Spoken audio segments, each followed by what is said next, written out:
In less than 1 minute, 21 soldiers were dead.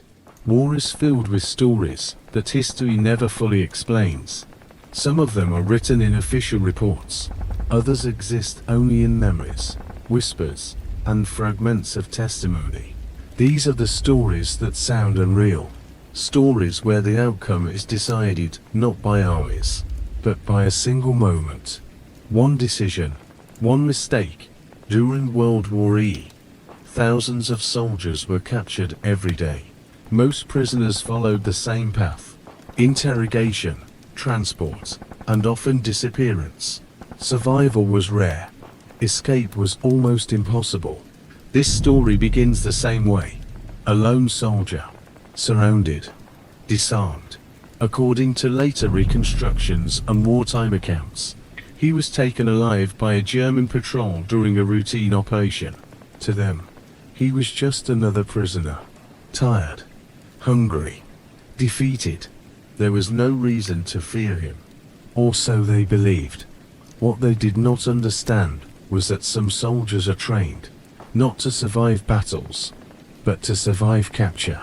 To wait, to observe, and to strike when no one expects it. Within less than a minute, more than 20 armed soldiers would be dead, and one man would vanish without a trace. This is not a legend. This is a reconstructed wartime story about underestimation, silence, and the most dangerous moment of all. The moment when everyone believes the fight is already over. Very little is known about the man at the center of this story. His name was never officially recorded, and if it ever was, it disappeared somewhere between reports, losses, and classified documents. What remains are fragments. According to later analysis, he was not a frontline infantry soldier. He was trained for a different kind of war. Reconnaissance. Deep operations behind enemy lines. Soldiers like him were taught to survive alone. No backup, no support, no second chances. Their training focused on patience rather than strength, observation rather than aggression, and control rather than fear. Capture was considered a possibility, not an ending. They learned how to hide tools in plain sight, how to read body language, how to wait for the exact right moment. To an enemy patrol, he would look ordinary, exhausted, dirty, silent, but beneath that appearance was something else entirely. A soldier trained to turn weakness into advantage, and patience into a weapon. Soldiers trained for reconnaissance learn something very early. Panic is more dangerous than the enemy. From the first days of training, they are taught to control their breathing, to slow their thoughts, to remain calm in chaos. They train in isolation. Long hours alone. No instructions. No reassurance.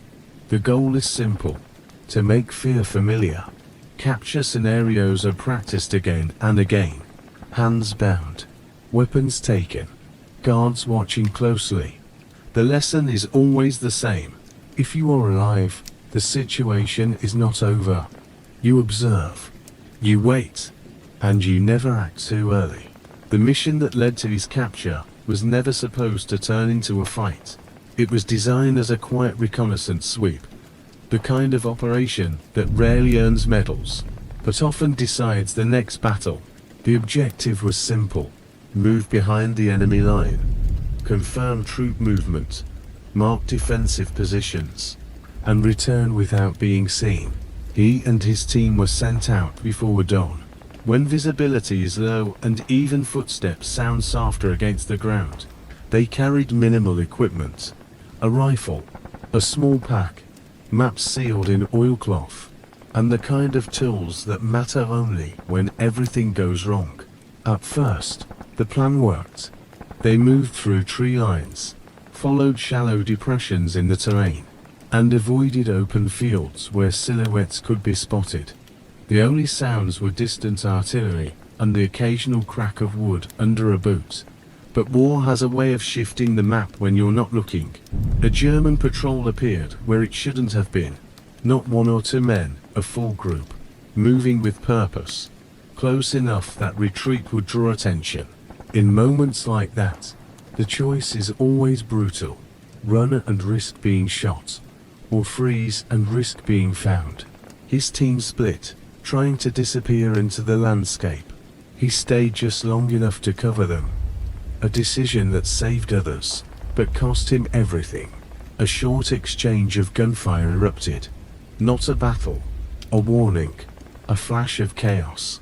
Then silence. He realized he was cut off. No clear route back, no reliable cover ahead, and to many eyes searching the wrong shadows. He lowered his weapon, stepped out, and raised his hands, not in surrender of the mind, but in surrender of the moment. Because for a man trained like him, capture was not the end of the mission, it was simply the next phase. The German patrol reacted instantly. Rifles snapped into position. Commands were shouted in sharp, practiced tones. The men approached carefully, circling, making sure he couldn't move suddenly. He kept his posture calm, not pleading, not resisting. They forced him to kneel, then pulled him up by the arms. His rifle was taken first, the sling cut away, the chamber checked.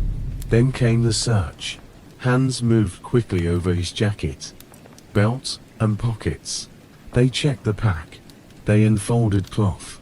They looked for maps, codes, hidden notes, anything that would mark him as intelligence.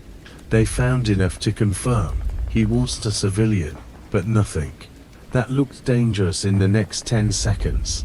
A prisoner is only feared when you believe he still has options, and to them, he had none. They checked his boots. One soldier tapped the heels, listening for hollow space. Another shook his sleeves. Still nothing. The patrol leader gave a small nod, the kind that says, "Good. Hair's clean." What they didn't realize is that the best hidden tools are not buried in obvious places. Some are sewn into fabric, some are disguised as ordinary items, and some are carried not just in pockets, but in habit, in discipline, and in the way a trained man knows how to wait. They tied his hands, not too tight. They didn't think it mattered. They pushed him forward and told him to walk. The patrol relaxed. A prisoner was just a prisoner, and that assumption is the most dangerous thing anyone can hold in war. They marched him along a narrow road that cut through broken terrain, patches of forest, low hills, and open ground that offered nowhere to hide. The patrol counted more than 20 men, enough to feel safe, enough to get careless. Their formation wasn't tight. It didn't need to be. A few walked ahead, scanning.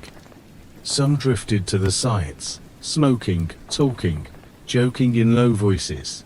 The prisoner was placed near the center, close enough to control, but not close enough to worry about. That's what confidence does. It spreads people out.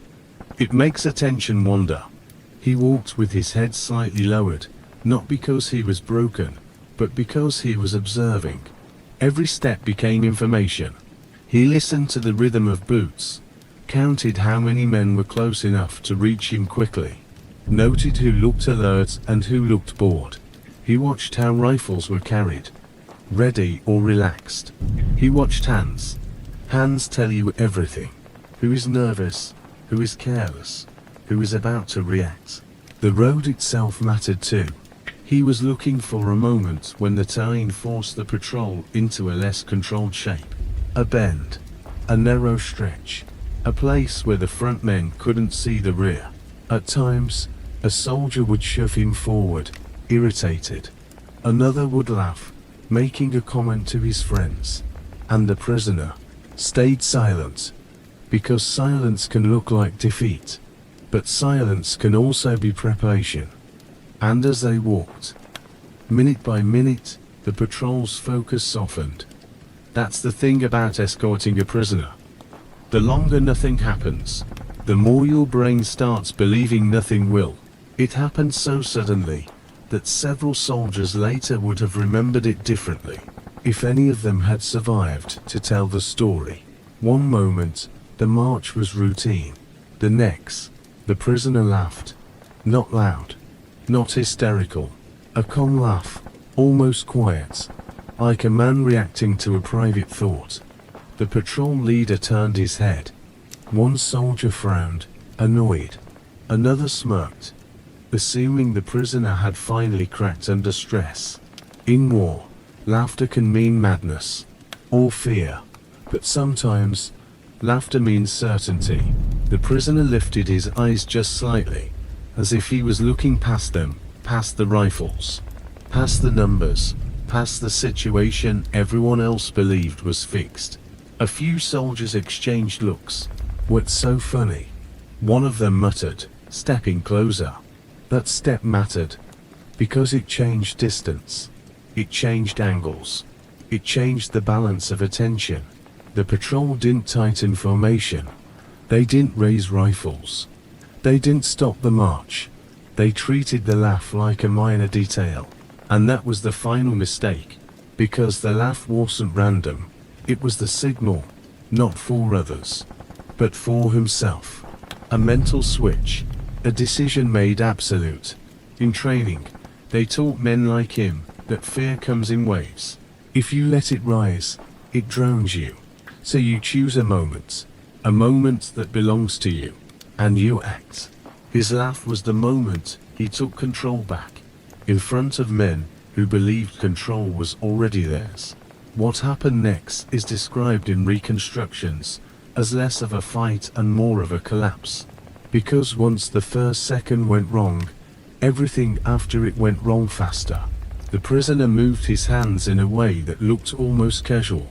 The kind of motion guards ignore because it doesn't look like a threat. Then a blade appeared. Small, simple, deadly. The first strike was silent. No warning. No shout.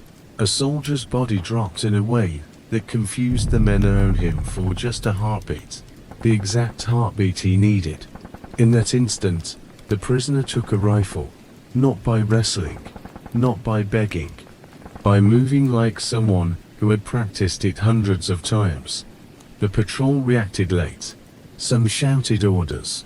Some turned in the wrong direction, trying to understand what was happening. One fired too quickly and hit nothing. Another froze, caught in the impossible logic of the moment.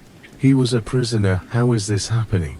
The first shots created chaos, and chaos is contagious.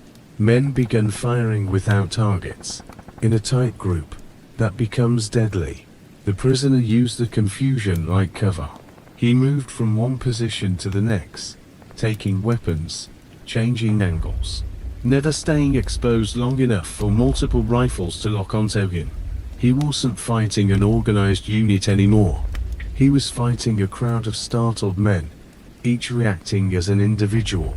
And individuals panic. The road turned into smoke, movement, and noise.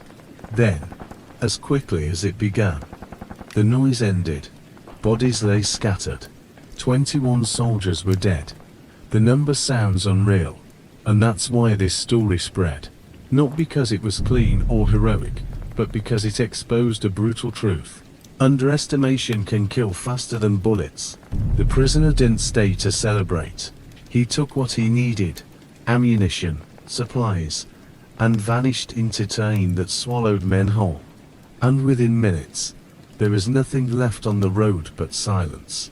After the incident, there were no clear official records describing what took place on that road. That is not unusual. In wartime, units disappear, reports are delayed, files burn. People die before they can write down what they saw. What remains are fragments, rumors, second-hand accounts, patterns that suggest something happened that shouldn't have happened, a patrol that never returned, a route that was avoided afterward, a quiet shift in behavior, like a unit suddenly becoming more cautious about prisoners. And the soldier, his fate is unknown. If he made it back, he may never have spoken about it. Some men don't tell stories like that, not because they are ashamed, but because they are trained to erase themselves. Others believe he didn't survive much longer, that the war took him in some other place, on some other day, without witnesses. But whether he lived or died, the lesson remains. War is not only numbers, tanks, and maps. War is attention. War is discipline. And war punishes arrogance. Because the most dangerous moment in any conflict is not the moment of open battle. It is the moment one side believes the fight is already finished. That moment makes men careless. And carelessness, in war, can be fatal.